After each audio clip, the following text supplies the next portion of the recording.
नमस्कार, मनी गुरु देख रहे हैं आप और आपके साथ मैं हूं स्मिता विशाल। अमेरिका इजराइल ईरान युद्ध के खत्म होने के फिलहाल तो कोई आसार नहीं दिख रहे, लेकिन अगर ज्यादा दिनों तक ये युद्ध चला तो इसका असर आपके पर्सनल फाइनेंस पर जरूर देखने को मिल सकता है, क्योंकि क्रूड ऑयल महंगा हुआ तो ट्रांसपोर्ट और फ्यूल खर्च बढ़ जाएंगे। ब्याज दरें लंबे समय तक ऊंची रही तो लोन की किस्तें जो है वो महंगी हो जाएंगी। तो युद्ध खत्म हो ना हो, लेकिन आपकी ये जो सारी चिंता है ना, इसको आज हम खत्म करने की पूरी कोशिश करेंगे। बताएंगे आपको अनिश्चित वैश्विक हालात में आपको किन बातों का रखना है ध्यान। शो में हमारे साथ है मनी फ्रंट के सीईओ मोहित गांग और mutual fund expert Vishwajeet Parashar. आप दोनों का बहुत स्वागत है हमारे साथ इस शो में। और सबसे पहले तो जो वैश्विक चिंता है, मुझे लगता है कि आज उसी से शुरुआत करनी चाहिए। मोहित, जिस तरीके की स्थिति फिलहाल हम देख रहे हैं, इराक युद्ध के बाद तेल संकट की चिंता वाली स्थिति तो है ही, इसको किस तरीके से समझे, कितनी विकट स्थिति ये हो सकती है या भी है? मोहित जी स्मिता, बहुत बहुत धन्यवाद शो में बुलाने के लिए। तो देखिए स्मिता, ये कोई आसान या छोटा या मामूली युद्ध नहीं है। अब तक विश्व ने जो भी देखा है पिछले 2-3 सालों में, चाहे वो रशिया यूक्रेन हो या फिर वेस्ट एशिया में इराक और हमास की टेंशन हो या फिर वेनेजुएला पे यूएस ने जो भी किया, ये उससे काफी हद तक काफी बढ़कर है। बिकॉज ईरान के कब्जे में हॉर्मुज स्ट्रेट है, जो कि विश्व का सबसे बड़ा ट्रांजिट चैनल है। यहाँ से विश्व का सबसे ज्यादा क्रूड ऑयल पास होता है। करीब करीब 40% विश्व का जो क्रूड ऑयल है वो हॉर्मुज से निकलता है। उसी तरह जो नेचुरल गैसेस हैं, चाहे वो सीएनजी हो, एलपीजी हो, आपकी पाइप नेचुरल गैस हो, ये सारा इसी स्ट्रेट से निकलता है। और इसके साथ साथ में बहुत दूसरा खनिज पदार्थ रॉ मटेरियल्स और बहुत सारा ट्रांजिट पॉइंट है। तो अगर भारत से, श्रीलंका से, साउथ ईस्ट एशिया से, चाइना से कुछ भी जाता है, कुछ भी इस तरफ आता है, चाहे वो यूरोपियन देशों में जा रहा हो, चाहे वो मिडिल ईस्ट देशों में से आ रहा हो, कहीं से भी वो इसी स्ट्रेट से पास होता है। तो अगर ईरान के साथ में ये युद्ध लंबा चलता है तो ये स्ट्रेट जो है वो पूरी तरह से ईरान के कब्जे में है। और ईरान ने स्ट्रेट को अभी फिलहाल के लिए रोक दिया है। अगर वो रोकते नहीं भी है तो जो ग्लोबल इंश्योरर्स है वो यहाँ से निकलने वाले कार्गो को इंश्योर करने के लिए तैयार नहीं हो रहे हैं। तो यहाँ का जो ट्रांसपोर्ट सिस्टम था वो पूरी तरह से रुक चुका है। और अगर ये रुका रहता है तो इससे वैश्विक स्तर पर, ना सिर्फ भारत पर वैश्विक स्तर पर बहुत बड़ा इम्पैक्ट आने वाला है स्मिता। भारत पर विशेष स्तर, बिकॉज भारत अपना 80 से 85% क्रूड इंपोर्ट करता है और मोस्टली खाड़ी देशों से करता है। भारत अपना 60 से 65% एलपीजी इंपोर्ट करता है। भारत अपना पाइप नेचुरल गैस इंपोर्ट करता है। तो सब कुछ जो है वो प्रिडोमिनेंटली खाड़ी देशों से आता है, मिडिल ईस्ट से आता है और इसी चैनल से आता है। तो अगर यहाँ पर ये लंबे समय तक रुकावट बनी रही तो भारत के लिए हर मायने में बहुत बड़ा नेगेटिव इम्पैक्ट हमको देखने को मिल सकता है। हमारी अर्थव्यवस्था पे काफी बड़ा झटका और संकट आ सकता है। बिल्कुल। अब यहाँ पे तो हमने पूरे देश की बात कर ली, जैसा कि आपने समझाया, ये पूरे एक देश की स्थिति, मतलब हमारे जो देश की स्थिति है वो कैसी हो जाएगी अगर ये युद्ध ज़्यादा लंबा चलता है तो। लेकिन एक जो चीज़ यहाँ पर सबसे बड़ा कंसर्न है पराशर जी, वो है आम लोगों का, और इसी के लिए आज हमारा ये शो भी है कि पर्सनल फाइनेंस कैसे किसी का बिगड़ सकता है। तो इस ईरान में जो युद्ध चल रहा है उसका सीधा कनेक्शन हमारे आपके जेब पर कैसे पड़ेगा सर? देखिए, बिल्कुल जैसा मोहित जी ने भी बताया कि अगर ये युद्ध लंबा चलता है तब नुकसानदायक है, पर अगर ये युद्ध जल्दी खत्म हो जाता है तो मुझे नहीं ऐसा लगता कि बहुत बड़ा नुकसान होने वाला है, क्योंकि थोड़ा सा सेंटिमेंट्स भी नेगेटिव हैं, इस वजह से लोग ज्यादा रिएक्ट कर रहे हैं। बट अदरवाइज हम देखें तो हम लोग 85% क्रूड ऑयल इंपोर्ट करते हैं, जिसका सीधा सीधा लागत घर में जो एलपीजी सिलेंडर होते हैं, जो ट्रैवल होता है, जो एयर फ्यूल है या और जितनी भी चीजें हैं, पेट्रोल है, टायर्स हैं, इन सब पे ये क्रूड ऑयल का उपयोग होता है। उसकी वजह से कीमतें बढ़ेंगी। जब कीमतें बढ़ती हैं तो आपको ज़्यादा खर्च करना पड़ता है, तो आपकी सेविंग जो है वो थोड़ी सी हिट हो जाती है। तो इसलिए ये आपके ऊपर इम्पैक्ट पड़ सकता है। और इम्पॉर्टेंट ये है कि ये अगर युद्ध लंबा चलता है तो थोड़ा सा ये भी समझना है स्मिता कि क्या डिमांड बढ़ गई है क्रूड ऑयल प्राइसेस की, इस वजह से ये टेंशन है? डिमांड नहीं बढ़ी है, क्रूड ऑयल सप्लाई चेन में हिट हुआ है। तो अगर सप्लाई शुरू हो जाएगी तो ये चीजें, समस्या बड़े आराम से सुधर सकती है। मुझे ऐसा लगता है कि यूएस भी नहीं चाहता कि ये युद्ध ज्यादा लंबा चले, और इस वजह से, क्योंकि डॉलर के प्राइसेस भी काफी बढ़ रहे हैं, तो इस वजह से मुझे ऐसा लगता है कि ये युद्ध ज्यादा लंबा नहीं चलना चाहिए। और अगर चलता है तो यकीनन इन्फ्लेशन थोड़ा ज्यादा बढ़ जाएगा। और हमारे देश का इन्फ्लेशन अगर आप देखें स्मिता, WPI 1% से भी कम है, तो इतना बड़ा समस्या नहीं है। क्रूड ऑयल प्राइसेस हमें रशिया से भी मिल सकता है, और स्ट्रेट ऑफ हॉर्मुज से इंडिया के लिए वो अलाउ किया गया है कि वहां से वो हमारे शिप्स आ रहे हैं। तो चिंता वाली स्थिति है अगर ये युद्ध लंबा चलता है, क्योंकि हम डॉलर जब बढ़ जाता है तो हमें ज्यादा पैसा देना पड़ेगा उस क्रूड ऑयल खरीदने में, तो बैलेंस ऑफ पेमेंट या अकाउंट डेफिसिट, ये सब चीजें हमारे लिए एक नुकसानदायक हो सकती हैं, जो अभी परिस्थिति में नहीं है। बट अगर ये युद्ध 27 तक चलता रहा तो फिर ये सारे इंपैक्ट्स हमको देखने को मिल सकते हैं। बड़ी टेंशन को बहुत ही छोटा सा कर दिया, और ये बहुत ही पॉजिटिव एक तरीके से उन निवेशकों के लिए है जो ये अभी सोच रहे होंगे कि इसका सीधा असर मेरे पर्सनल फाइनेंस पर या मेरे जेब पर इसका कैसे असर पड़ेगा। अब मुझे एक चीज़ आपसे समझनी है मोहित, अगर जियोपॉलिटिकल टेंशन बढ़ती है और जिस तरीके की इस वक्त बढ़ी हुई है, आप हर जगह अगर देखें तो कहना इसको चाहिए या नहीं, लेकिन एक थर्ड वर्ल्ड वॉर जैसी स्थिति आपको फिलहाल दिख रही है तथाकथित रूप से। ऐसी जब सिचुएशन होती है, फिर अगर हम अपने देश में लौटकर वापस आए तो यहाँ की सिचुएशन देख के क्या आपको लगता है कि ईएमआई जो है आम लोगों की जिस तरीके से जा रही है, क्या वही जाती रहेगी या फिर इस पर भी असर पड़ेगा, उसका भी बोझ लोगों का बढ़ेगा ईएमआई का? स्मिता जी देखिए, अगर मैं सरल भाषा में समझाऊं तो क्रूड ऑयल या जो एनर्जी रिसोर्सेज हैं वो एक तरह से सारी प्राइसेस के लिए मार्केट में गंगोत्री और यमुनोत्री के समान है। यहीं से सब चीज का उद्गम होता है। आप चाहे कोई भी फैक्ट्री या कारखाना ले लीजिए, उसके रॉ मटेरियल्स ले लीजिए, ट्रांसपोर्टेशन लॉजिस्टिक्स कॉस्ट ले लीजिए, एयरलाइंस, रेलवेज, कोई भी चीज ले लीजिए आप इकोनॉमी में, कहीं ना कहीं जाकर वो एनर्जी से कनेक्टेड है, राइट? या तो उसमें इलेक्ट्रिसिटी लग रहा है या फिर उसमें क्रूड ऑयल रिजर्व्स, गैसेस, ये सब लग रहा है, राइट? इलेक्ट्रिसिटी को एक बार साइड में रख दीजिए, पर जहां पर भी आपको किसी भी तरह के एनर्जी की आवश्यकता है उसको हटाकर वहां पर आपको क्रूड ऑयल लगेगा। अगर क्रूड ऑयल महंगा होगा, जैसा कि पराशर जी ने भी कहा, एक तरफ से डॉलर आपका स्ट्रेंथन हो रहा है, दूसरी तरफ से ऑयल आपका महंगा हो रहा है, $100 के ऊपर अगर ऑयल का प्राइस है स्मिता जी, तो ये मानकर चलिए कि इकोनॉमी को बहुत बड़ी चोट लगेगी अगर ये लंबे समय तक रहता है। वो एक बहुत बड़ा केवियट है। अगर मान लीजिए ये लंबे समय तक रहता है, 10% से जब भी आपका ऑयल प्राइस इंक्रीज होता है तो भारत का जो इन्फ्लेशन है वो 10 पैसे से बढ़ जाता है। भारत का जो जीडीपी है वो इन्फ्लेशन 20 पैसे से बढ़ जाता है, जीडीपी 10 पैसे से घट जाता है।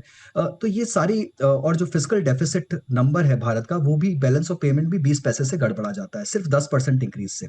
आज से 3 महीने पहले ऑयल $60 पर बैरल पे था, $60 पर बैरल पे, और अभी वो 100 के पार चला गया है। तो ऑलरेडी इसमें 40% से ऊपर की बढ़ोतरी हमने देख ली है। हो सकता है ये फिर से कम आ जाए, पर अगर ये 3 महीने से ज्यादा ये सिचुएशन रह जाती है तो भारत के लिए इन्फ्लेशन पर, फिस्कल डेफिसिट पर और जीडीपी की ग्रोथ पर, तीनों पर असर पड़ेगा। तीनों पर जब असर पड़ेगा, इन्फ्लेशन जब ऊपर जाएगा, जो आरबीआई ब्याज की दरें कम कर सकता था, जो उनके पास में लैटिट्यूड था, वो नहीं कर पाएंगे। ब्याज की दरें कम होने के बजाय ये भी हो सकता है कि ऊपर जानी शुरू हो जाए। अगर वो ऊपर गई तो आपकी महंगाई बढ़ेगी। महंगाई वैसे भी ऑयल की दरों के साथ में बढ़नी ही है, क्योंकि transport, logistics cost, raw material सब कुछ महंगा हो रहा है, और उसके साथ में आपके होम लोन के ईएमआईज और वो सब भी ऊपर जाने की संभावना बढ़ जाती है। बट इसमें, जैसा कि पराशर जी ने बोला, आपको ये ध्यान रखना होगा कि ये कोई 10-15 दिन का माहौल नहीं है। ये अगले 3 से 6 महीने तक अगर सस्टेन्ड बेसिस पे इस तरह का माहौल रहता है, तब जाकर कहीं ना कहीं देश की अर्थव्यवस्था को झटका लगेगा और हमारे जो फिस्कल सिचुएशन है वो थोड़ा गड़बड़ा सकती है। कुछ बहुत बड़े संकट की बात नहीं है, पर हाँ, सबको मेंटली तैयार रहना पड़ेगा कि इस तरह की सिचुएशन आ सकती है, और वही आपकी प्लानिंग का जो अध्याय होना चाहिए, जो प्लानिंग का जो ठोस बुनियाद होती है, वो इसी तरह की प्लानिंग के साथ ही बनती है स्मिता जी। ओके, बहुत अच्छी बात आपने यहाँ पर कही, और बेसिकली यहाँ पर हम संभावनाओं की बात कर रहे हैं और उस संभावनाओं के लिए खुद को कैसे तैयार करें उसकी भी बात हम आगे करेंगे। लेकिन ये सब तो वो बातें हुई कि ऐसा हो सकता है, अगर युद्ध लंबा चला तो इस तरीके की स्थिति आ सकती है। लेकिन एक चीज़ जो हो गया, और जिस दिन से ये कॉन्फ्लिक्ट शुरू हुआ है इजराइल, ईरान और यूएस के बीच में, उसी दिन से पराशर जी, वो ये मार्केट पर असर। मार्केट इतना वॉलेटाइल है, इतना ज़्यादा क्रूशियल मार्केट इस वक्त दिख रहा है। ऐसे में एक म्यूचुअल फंड का निवेशक इस वक्त एसआईपी और इक्विटी, इन दोनों को लेकर किस तरीके की स्ट्रैटेजी रखे? देखिए, बहुत अच्छा सवाल है स्मिता जी। ज़्यादातर लोग जब भी ऐसी कोई न्यूज़ आती है तो पैनिक सेलिंग करते हैं, बेच देते हैं। बाजार कभी आपको नुकसान नहीं देता, आप वहां से रास्ते से भटक जाते हैं, अपना इन्वेस्टमेंट्स बेच देते हैं, सेल कर देते हैं, इस वजह से आपको नुकसान होता है। अगर आप म्यूचुअल फंड इक्विटीज में आए हैं तो लॉन्ग टर्म इन्वेस्टमेंट करने के लिए आए हैं। हम अक्सर बोलते हैं 5 से 7 साल का पीरियड आपके पास होना चाहिए। तो आपको ये न्यूज़ इम्पैक्ट करनी ही नहीं चाहिए, क्योंकि आपका गोल अभी कब है, वो 2032 में है, 40 में है। तो आपको आज क्यों डिसीजन लेना है बेचने का? तो मेरे हिसाब से मोहित भाई भी एक्सेप्ट करेंगे कि जितने हम हिस्ट्री में जाएं, जितनी बार वॉर हुई है, चाहे इराक वॉर है, चाहे यूक्रेन और रशिया की वॉर है, बाजार में करेक्शन आती है, 5-7% करेक्शन आती है, लेकिन अगर ये चीजें बदल जाती हैं तो बाजार में जो राइज आता है, जो स्टीप राइज आता है, वो भी उन्हीं निवेशकों को लाभ मिलता है जो बने रहते हैं।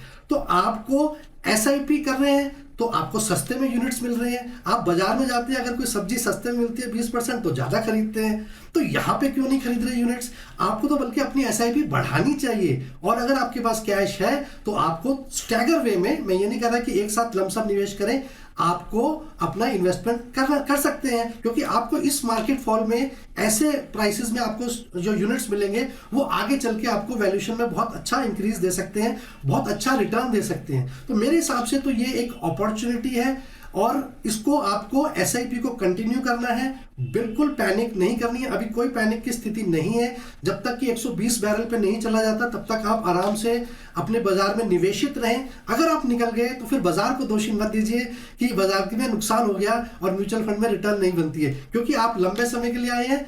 स्टे इन्वेस्टेड, डिसिप्लिन वे में अपना निवेश बनाए रखें। एसआईपी को इंक्रीज कर सकते हैं, अगर आपके पास अलाउड है अपॉर्चुनिटी तो वो बढ़ाएं, तब जाके आप अच्छे रिटर्न्स आने वाले समय में अवश्य देख सकते हैं। क्योंकि पुराना हिस्ट्री यही कहता है, जब कितनी वॉर्स हुई हैं उसके बाद मार्केट ने अच्छा खासा जंप लिया है, तो उसका आपको इंतजार करना है। मार्केट उसी को लाभ देता है जो पेशेंस रखता है, जो ऐसी पैनिक सिचुएशन में रिएक्ट नहीं करता, रिस्पॉन्ड करता है। बिल्कुल, एक बहुत बेहतरीन बात। आज तो आपने, ऐसा लगता है कि सारा मोटिवेशनल क्या कहते हैं उसको, कोई ना कोई ड्रिंक पी लिया है। आज आपके इतने अच्छी अच्छी बातें निकल रही हैं कि मुझे लगता है जितने भी लोग ये शो देख रहे होंगे उनको लग रहा होगा हटाओ ईरान और इजराइल का ये वॉर कुछ नहीं है, टेंशन फ्री रहने की ज़रूरत है। लेकिन कोविड ने हमें सिखाया है कि तैयारी भी इम्पॉर्टेंट है, और इसीलिए यहाँ हम उसी की बात कर रहे हैं कि अगर हम अपनी तैयारी रखेंगे तो कुछ हो ना हो हमारे लिए तो वो वैसे भी काम आएगा। अब ऐसे में मोहित, मैं चाहूँगी आपसे कि मुझे एक बात बताइए, अगर किसी को अपना पर्सनल फाइनेंस फिलहाल थोड़ा सा संभालने की ज़रूरत है आगे आने वाले 6-7 महीने या 1 साल को देखते हुए, तो अभी उसको क्या ऐसी छोटी छोटी चीज़ें हैं जिसका ध्यान रखना चाहिए? जी स्मिता जी, देखिए आई थिंक पर्सनल फाइनेंस ही नहीं बट हमें आसपास की सराउंडिंग्स का भी ध्यान रखना ही पड़ेगा। शायद ये बात सुनने में अटपटी लगे बट मैंने अभी फिलहाल 2 दिन पहले ही अपने लिए इंडक्शन गैस भी ऑर्डर किया है, अपने लिए इलेक्ट्रिक राइस कुकर भी ऑर्डर किया है हमारे घर में हम लोगों ने, राइट? तो this is called small preparation but you have to be mentally prepared. Covid से पहले आपने सैनिटाइजर लिया था, आपने स्प्रेज लिए थे डिटॉल के, और आपने बहुत सारी मतलब ऐसी हैंड गैस से ग्लव्स। मोहित जी आप भी पैनिक हो सकते हैं कि गैस आपको नहीं मिलेगी। नहीं, ये पैनिक नहीं है। देखिए इसमें दो दिक्कतें होती है, एक होती है पैनिक और एक होता है प्रिपरेशन, हाँ। राइट? आपको हर तरह की इवेंचुअलिटी के लिए अपने आप को प्रिपेयर करना पड़ेगा। जैसा कि पर्सनल फाइनेंस में कहते हैं कि आपको हमेशा 6 महीने का इमरजेंसी फंड रखना पड़ता है। ऐसा नहीं है कि मेरे घर में रोज कुछ इमरजेंसी आ रही है, मुझे कहीं जरूरत पड़ रही है, आज तक शायद मैंने कभी उसे छुआ भी नहीं है, बट वो एक प्रिपरेशन है, राइट? आप हर तरह के सिनेरियो के लिए प्रिपेयर करते हैं। आप ऐसे माहौल में हमेशा कहते हैं कि डाइवर्सिफाई करिए, गोल्ड को अपने पोर्टफोलियो में लीजिए। गोल्ड कोई वैल्यू एक्रेटिव या इंटरेस्ट बेयरिंग एसेट नहीं है, बट आप लेते हैं क्योंकि आप देखते हैं कि कल को विश्व में कुछ नहीं चलेगा, हर तरफ अशांति रहेगी, युद्ध होगा, ऐसा कुछ माहौल हो गया तो गोल्ड जरूर चलेगा, गोल्ड जरूर रहेगा। तो इसे एक प्रेपरेशन बोलते हैं। एंड अगेन प्रेपरेशन के लिहाज से अगर मैं पर्सनल फाइनेंस में बात करूं तो आपको सबसे पहले अपने इमरजेंसी कॉर्पस को थोड़ा बीफ अप कर लेना चाहिए। अगर वो 3 महीने का था तो उसे 6 महीने पे ले जाइए, अगर वो 6 महीने का था तो उसे 9 महीने पे ले जाइए।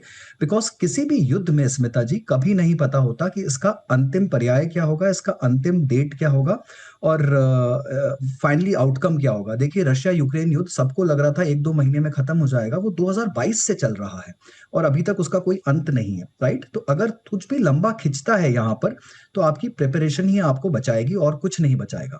तो सबसे पहले तो अपने इमरजेंसी कॉर्पस को बढ़ाइए। अगर आपकी कुछ ईएमआईज चल रही हैं जो कि बहुत ज्यादा है तो आप उनके लिए थोड़ा सा प्रोविजन एक्स्ट्रा करिए। आप जो सेविंग्स कर रहे थे आप उसमें 10-20% का एक्स्ट्रा सेविंग्स करना शुरू कर दीजिए। आप अगर कुछ गैर ज़रूरी खर्चे करने वाले थे, कोई बड़ा ट्रैवल करने वाले थे, कहीं पर कुछ लोन उठाने वाले थे, तो हो सकता है उस पर आपको थोड़ा बारीकी से सोचने की आवश्यकता है, और ये सब मैं उन लोगों के लिए बोल रहा हूँ जो थोड़े से टाइट सिनेरियो में ऑलरेडी अपने पर्सनल फाइनेंसेस को मैनेज कर रहे थे, राइट? एंड यहाँ पर आपको अपने एसेट एलोकेशन को भी वापस देखना होगा, क्या वो सही ढंग से चल रहा है? कहीं आप इक्विटीज़ में ओवर एलोकेटेड तो नहीं है?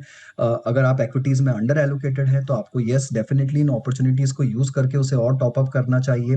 आपके पास क्या फिक्स्ड इनकम का एलोकेशन पूरी तरह से है कि नहीं है? तो ये सारी जो छोटी-छोटी चीज़ें हैं, अगर आप थोड़ा-सा अपना लोन रिटायर कर सकते हैं, मान लीजिए यहाँ से ब्याज की दरें अगर ऊपर जाती है आने वाले 6 महीने से साल भर के अंदर में, क्योंकि अगर इन्फ्लेशन काबू में नहीं आया तो वो भी एक सिनेरियो है। तो क्या अपना कुछ लोन अभी लो कॉस्ट में रिटायर कर सकते हैं ताकि हाई कॉस्ट आपको हिट ही ना करे? तो इस तरह की जो बारीकियाँ हैं, वो थोड़ा-सा आपको बैठकर देखनी होंगी, सोचनी होंगी, कहीं न कहीं इन पहलुओं पर ध्यान देने की ज़रूरत है, बिकॉज़ मैं फिर से कहूँगा कि किसी भी युद्ध का अंतिम क्या पर्याय होने वाला है, कब उसकी अंतिम डेट आने वाली है, हमें किसी को नहीं पता, वो कितना भी लंबा खिंच सकता है, और ये वाला युद्ध ऐसा युद्ध है स्मिता जी, कि अगर ये थोड़ा लंबा खिंच गया, तो ये कहीं न कहीं हम सबको कुछ हद तक इफ़ेक्ट ज़रूर करेगा। जी बिल्कुल, और इसीलिए तैयारी बेहद ज़रूरी है। यहाँ पे रुकेंगे एक छोटे से ब्रेक के लिए, ब्रेक के बाद जल्द होंगे हाजिर, आप बने रहें हमारे साथ।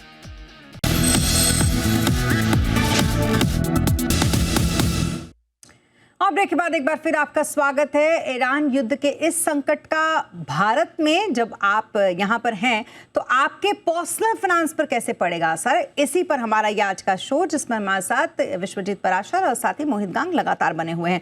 अब हमें बहुत अच्छे से समझाया मोहित ने कि किस तरीके से आपको स्ट्रैटेजी अपनी लेकर चलनी चाहिए। एक चेकलिस्ट मैं चाहती हूँ आप भी दें पराशर जी, पर्सनल फाइनेंस की जो तैयारी आपको करके रखनी चाहिए, वो क्या चेकलिस्ट होगी? देखिए, ऑन अ लाइटर नोट, जैसे मोहित जी ने इंडक्शन खरीदा है, अमेज़न पे इंडक्शन कुकर मिलना बंद हो गया है। तो तो किसी तरीके की इसलिए पैनिक मैंने सेलिंग बहुत ना जल्दी करें। खरीद लिया। मेरे मेरे मेरे बगल वाले ऑफिस में जो चाय देता था एलपीजी सिलेंडर से, उसने चाय देनी बंद कर दी है। तो ये एक सेंटिमेंटल है, उससे बचें और कोशिश करें, जैसा मोहित ने बिल्कुल ठीक बताया, कि आप 6 महीने का इमरजेंसी फंड रखें। तो अगर 6 महीने का इमरजेंसी फंड है, किसी भी तरीके की सिचुएशन है, तो आपका खर्च आराम से चलता रहेगा। पोर्टफोलियो में आप पैनिक में सेलिंग ना करें, और अगर कोई बड़ा लोन है, कोई आप बड़ा खरीदारी करने वाले हैं, कोई बहुत बड़े टूर पे निकलने वाले हैं, तो उसको टाला जा सकता है मेरे हिसाब से, क्योंकि इमीडिएट अभी ऐसा कोई सेफ्टी भी नहीं है कि बाहर जाके ट्रैवल करें। तो बड़े खर्च से बच सकते हैं। अपने खर्चों को थोड़ा सा 10 से 20% का बफर रखिए कि आपके पास सेविंग होनी चाहिए, कि जब कोई खर्च हो तो आप आराम से कर सकें। और कोशिश करें, अगर आपको मौका मिलता है, आपके पास कैश है, तो आप उसको निवेश भी अवश्य करें। आप उसको कैश में ना रखें, क्योंकि ऐसी अपॉर्चुनिटीज बार बार नहीं मिलेंगी। तो मेरे हिसाब से चेकलिस्ट में यही है कि पैनिक को स्प्रेड ना करें, कोशिश करें 6 महीने का इमरजेंसी फंड रखें, अपनी इन्वेस्टमेंट्स को कंटिन्यू रखें, एसआईपी को कंटिन्यू रखें, क्योंकि आप लॉन्ग टर्म निवेशक हैं।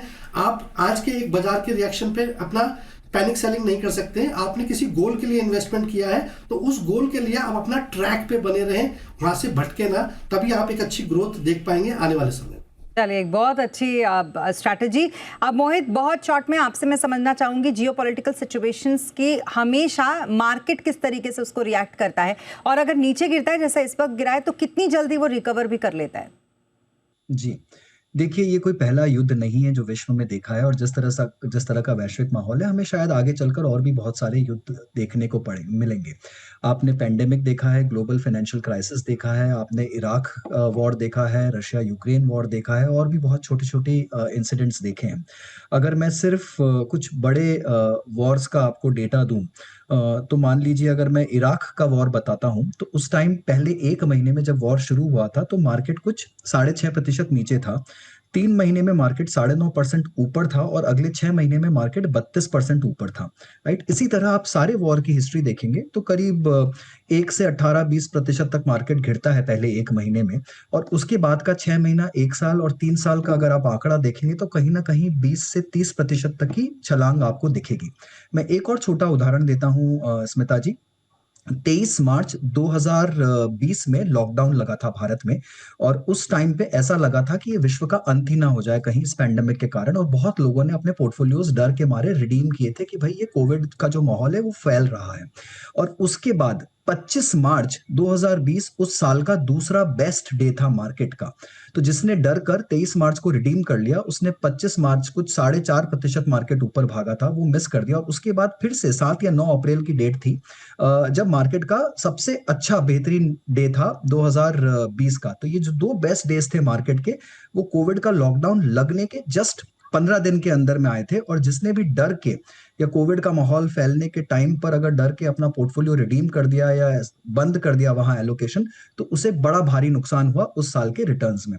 तो अक्सर ये देखने में आया है कि अगर आप पैनिक में कहीं बटन दबाएंगे और कुछ गलती कर बैठेंगे, अपना पोर्टफोलियो रिडीम कर लेंगे, अपने एलोकेशंस को रोक देंगे, तो जो लॉन्ग टर्म कंपाउंडिंग या वेल्थ क्रिएशन होता है वो आपका कभी नहीं हो पाएगा, राइट। फिर आप मार्केट को दोष नहीं दे सकते, फिर आप ये नहीं कह सकते कि इससे अच्छा तो मैं एफडी कर लेता, राइट। अगर आपको एफडी से ज्यादा रिटर्न बनाने हैं, आपको अग्रेसिव 12-15% के अच्छे रिटर्न्स देखने हैं मार्केट में, तो आपको वोलेटिलिटी झेलनी पड़ेगी और इन दिनों का सामना करना पड़ेगा। और जहां तक हो सके ऐसे दिनों में थोड़ा कोशिश करके अधिक निवेश करने की कोशिश करिए, ताकि आगे चलकर ये आपको लंबा पैसा बनाकर दे सके।